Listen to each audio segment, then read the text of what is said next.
Tired of dealing with annoying flies, fruit flies, and gnats in your home? The Zevo Flying Insect Trap is your ultimate solution. Don't wait.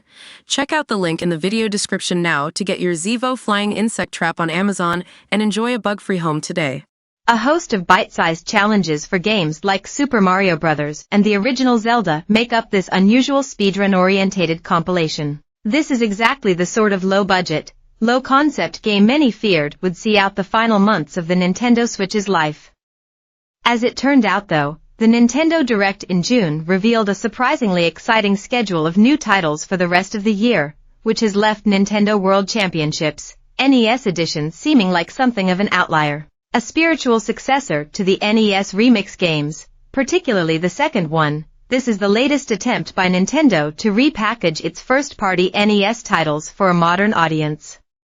It's themed around the Nintendo World Championships, a series of public tournaments from the early 90s that are viewed as the first ever esports events, and which were briefly revived in the mid-2010s. Like most things to do with the NES, Nintendo's first mainstream console, this is aimed squarely at American and Japanese fans that remember the games from the first time around, in this case creating short speedrun-based mini-games out of the venerable classics.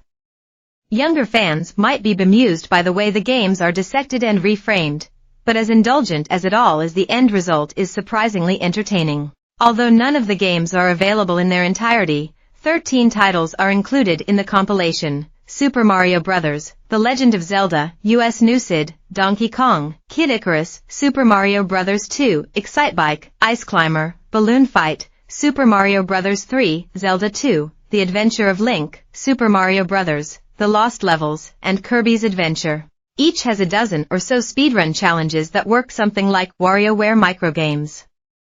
So, you might be told to grab the flagpole at the end of a Super Mario Bros. Level, beat a boss in Zelda, or complete a circuit in Excitebike.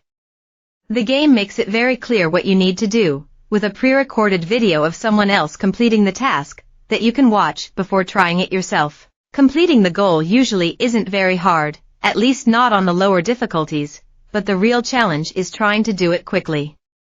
You're given a grade as to how fast you are, and if you get a or above you unlock a little virtual pin badge to prove your skill, and that's essentially it, especially if you're playing single player and don't have a Nintendo Switch Online subscription. If you are subscribed, then you can compete in weekly challenges, where you try and complete 5 unique goals in an attempt to get the highest score in the world.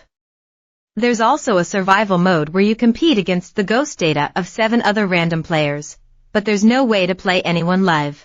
Instead, there's a separate local party mode for up to 8 players, where you can all try and complete challenges against each other. They're all the same ones as the main single-player mode. In fact, they're all unlocked before you start, somewhat spoiling the fun of seeing what's next when you're on your own. The best way to play is picking a challenge pack that bundles themed challenges together, with an indication of how hard they are and how long the whole thing will take to beat. Again, there's no online option, so good luck finding 8 people that are competent enough at 35-year-old NES games to make the mode viable, but at least the option's there. Nintendo World Championships clearly didn't cost much to make, but sensibly it doesn't cost much to buy either, with Nintendo realizing there's only so much they can charge for diced-up NES games. It makes no pretension about what it is though, and in terms of presenting the challenges in as interesting a way as possible, this does all it can, short of having a proper online mode. The Sims 5 has been cancelled, suggests developer updates. Amazon Prime Day 2024 video games, Final Fantasy VII Rebirth and Tekken 8 29% off or more. Gestalt, Steam Cinder review, the 16-bit beauty of US Newsadvania. SCHIM review, Me and My Shadow. The visual presentation can be a bit overwhelming though.